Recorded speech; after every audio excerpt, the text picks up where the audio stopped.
Good day, brothers and sisters in the PNP, and Happy Easter. After his appearance to his apostles, Jesus commissioned them to go and preach the gospel to the whole creation. Their task is to proclaim the good news of salvation, not only to people of Israel, but to all the nations. Iyan ang utos ni Jesus sa apostoles at sa ating lahat, na ipalaganap ang mabuting balita ng Panginoon sa ating kapwa sa pamagitan ng paggawa ng kabutihan.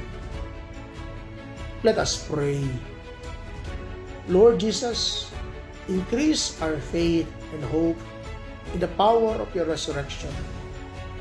Make us a witness and to boldly speak of what you have done to save us from sin and death. You and your intentions were prayed for today. May the Almighty God bless you, the Father, the Son, and the Holy Spirit.